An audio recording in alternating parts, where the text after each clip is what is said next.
हमारे यहाँ पर उल्लेखनीय तौर पे किए जा रहे होंगे। कई समस्याएं भी होंगी, कई चुनौतियां भी होंगी, लेकिन हम संपूर्ण भारत की जो चुनौती है, जो समस्याएं हैं, ये राज्य के आधार पर, एक राज्य के कानून के आधार पर शोभायमान नहीं हो सकती। इसके लिए हमें एक केंद्रीय कानून चाहिए, एक विधान चाहिए जो पूरे देश में एक तरह से लागू हो। और उसका तरीका यही है कि पूरे भारत के लिए गोमाता को यदि राष्ट्रमाता का सम्मान दे दिया जाएगा तो दक्षिण से लेकर उत्तर तक और पूरब से लेकर पश्चिम तक एक कानून लागू होगा। और जब एक केंद्रीय कानून बन जाएगा तो गोमाता से जुड़ी हुई तमाम तरह की जो मुश्किलें परेशानियां दिखाई देती हैं, वो सब कुछ का समाधान हो जाएगा। और इसी क्रम को करने के लिए जगतगुरु शंकराचार्य महाभाग यहाँ पर आ रहे हैं। उनके साथ पूज्य गोपाल मणि जी महाराज जी उनके सानिध्य में यहाँ पर आएंगे और ये यात्रा निरंतर गतिमान होती रहेगी। और इसी मैं सीधे क्रम को आगे बढ़ाते हुए चलता हूँ ब्रह्मचारी मुकुंदानंद जी के पास, जो आपके मध्य में शंकराचार्य जी भगवान के इस कार्यव्रत को रखेंगे। आप सभी का बहुत बहुत धन्यवाद। मध्य प्रदेश भोपाल के आप सभी सम्मानित पत्रकार बंधुओं का हम श्री शंकराचार्य मठ में जगलेश्वर महादेव मंदिर परिसर में स्वागत कर रहे हैं, अभिनंदन कर रहे हैं। मंच पर उपस्थित हैं परम आदरणीय ब्रह्मचारी श्री देवेंद्रानंद जी महाराज, परम आदरणीय स्वामी महेंद्रानंद जी महाराज, इस गौध्वज स्थापना भारत यात्रा के सह प्रभारी हमारे सहयोगी आदरणीय श्री विकास पाटनी जी, ब्रह्मचारी श्री अखिलेश जी, हमारी बहन ऋचा गोस्वामी जी, ऋचा जी, श्री पाठक जी, और गौ आंदोलन में जुड़े, गौ प्रतिष्ठा आंदोलन में जुड़े हमारे बहुत सारे सहयोगी जो मध्य प्रदेश में अलग अलग अपने दायित्व पर हैं, वो सभी यहाँ उपस्थित हैं। उन सब का हम अभिनंदन कर रहे हैं। मुख्य विषय की ओर हम लोग आगे चलें। ये हमको अपने आप को हिंदू कहने में कभी कभी शर्म महसूस होती है कि हम उस देश में रहते हैं जिस देश में 100 करोड़ हिंदुओं की माँ है गौ, लेकिन दुर्भाग्य से 100 करोड़ हिंदुओं की माता गौ को प्रतिदिन काटा जाता है। जो प्रतिदिन का रेशियो है, भारत देश में लगभग 80,000 गौवंश की हत्या प्रतिदिन हो रही है स्लॉटर हाउसेस में, प्रतिदिन। इस स्थिति को यदि नहीं रोका गया, इस क्रम को यदि नहीं रोका गया, तो वो दिन दूर नहीं जब गौ माता के दर्शन से हम वंचित हो जाएंगे। जैसे हमने बहुत सारी चीज़ों को खो दिया, बहुत सारी संस्कृतियों को खो दिया, जैसे अपने गुरुकुल शिक्षा पद्धति को खो दिया, वैसे धीरे धीरे गौ माता को भी शायद हम खो देंगे। तो हमारे समाज में ऋषि महर्षि विद्वान हर समय आगामी समाज को जागृत करने के लिए, भविष्य को सुधारने के लिए समय समय पर प्रेरित करते रहे हैं। श्री पाटनी जी ने बताया आपको कि इस देश में गौ रक्षा के लिए, इस देश के इतिहास को आप पढ़ेंगे तो आप पाएंगे कि जो बड़े बड़े युद्ध हैं और जो बड़े बड़े महापुरुष हुए, सब कहीं ना कहीं गौ रक्षा से संबंधित हुए। हम आपको एक घटना की याद दिलाना चाहेंगे। छत्रपति शिवाजी महाराज के जीवन की घटना है। कहते हैं कि छत्रपति शिवाजी महाराज मात्र 16 वर्ष के थे और कहीं बाजार में उपस्थित थे। बाजार में उन्होंने एक दृश्य देखा। वो दृश्य ऐसा विभत्स था कि एक कसाई एक गौ माता को पकड़ करके ले जा रहा था, खींचते हुए कत्ल खाने की ओर। बाजार में सभी लोग उपस्थित थे, सभी देख रहे थे, किसी ने कुछ बोलने की हिम्मत नहीं की।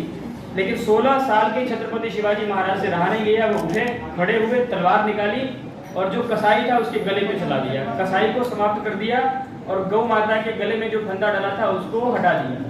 छत्रपति शिवाजी आज हमारे आदर्श इसलिए हैं क्योंकि उन्होंने गौ की रक्षा के लिए अपने आप को बलिदान कर दिया। हम उस देश के निवासी हैं जिस देश में भगवान राम अवतार धारण करके गौ की सेवा करना चाहते हैं। या हम ये कह सकते हैं कि भगवान श्री राम के अवतार के पीछे यदि कोई है तो माता गौ की सेवा है।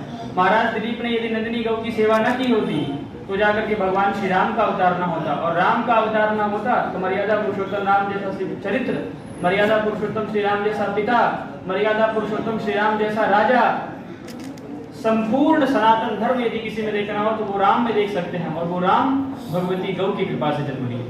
दूसरे हमारे भगवान लीला पुरुषोत्तम भगवान श्री कृष्ण, हमारे भगवान को जन्म धारण करके अपने आप को सबसे बड़ा सौभाग्यशाली उस समय समझते हैं जब वो गौ के पीछे भागते हैं, जब वो गौ चराने चलते हैं। कहते हैं कि नंद बाबा ने कहा कि तुम कुछ पहन लो, पैर में खड़ाऊ पहन लो।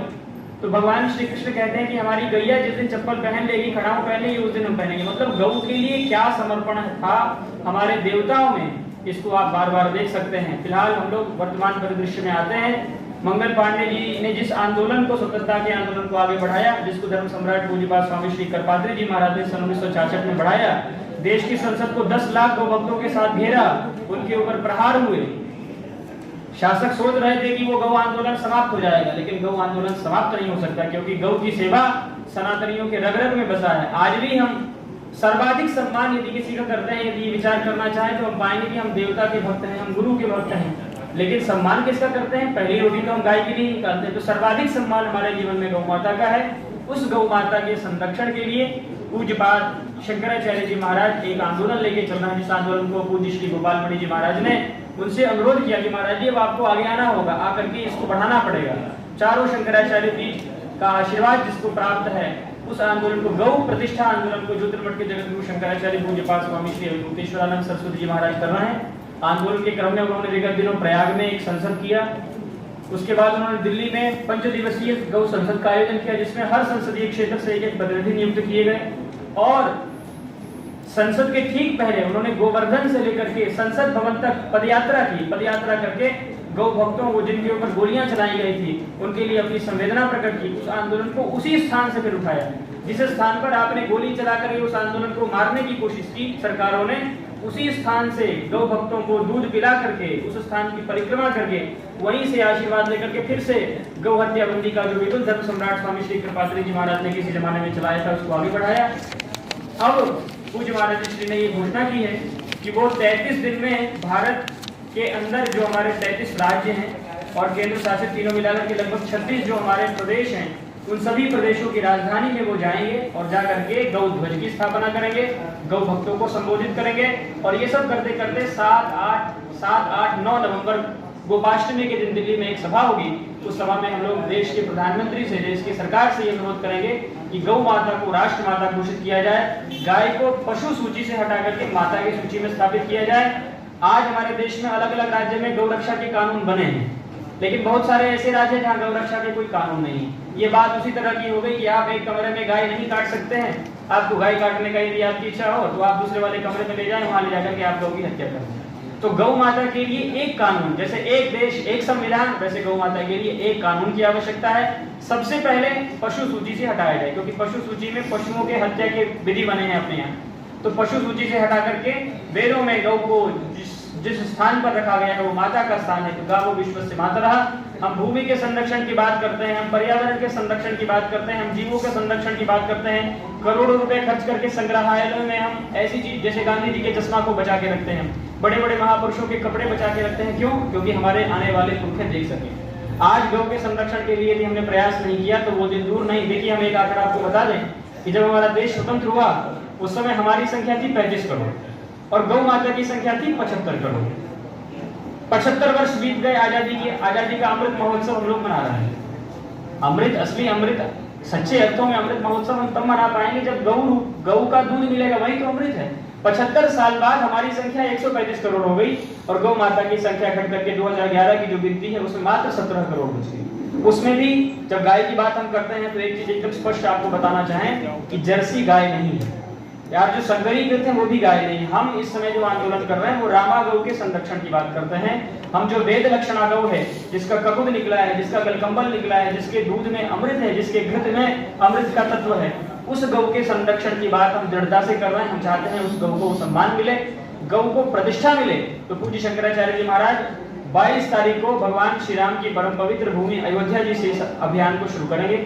अयोध्या जाकर के वो राम जी की परिक्रमा करेंगे, राम जी के रामकोट की परिक्रमा करके वो उत्तर प्रदेश की राजधानी लखनऊ में आएंगे 23 को, 24 को बिहार की राजधानी पटना में, 25 को सिक्किम की राजधानी गैंगटॉक में, और इसी तरह से वो पूर्वी भारत का भ्रमण करेंगे। असम जाएंगे, अरुणाचल प्रदेश जाएंगे, नागालैंड जाएंगे, मिजोरम जाएंगे, मेघालय जाएंगे, अगरतला जाएंगे। ये सब करते हुए पूज्य महाराज श्री मणिपुर जाएंगे और मणिपुर होते हुए वो बंगाल आएंगे।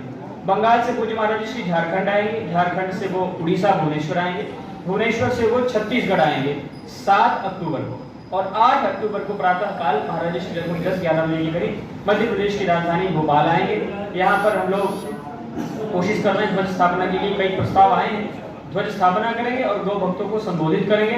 आप सभी पत्रकार बंधुओं के माध्यम से हम सब ये अनुरोध करना चाहते हैं कि आप गौ रक्षा के पूज्य पाद महाराज श्री द्वारा चलाए गए इस आंदोलन को जन जन तक पहुँचाने में हमारा सहयोग करें। आप के सहयोग से एक समेकित स्वर बने देश की सरकार के सामने, समस्त 100 करोड़ हिंदुओं की भावना उपस्थित हो और गौ हत्या बंद हो। यही हम लोगों की प्रार्थना है। हम ये कहना चाहते हैं कि आप में से कोई यदि कुछ पूछना चाहे तो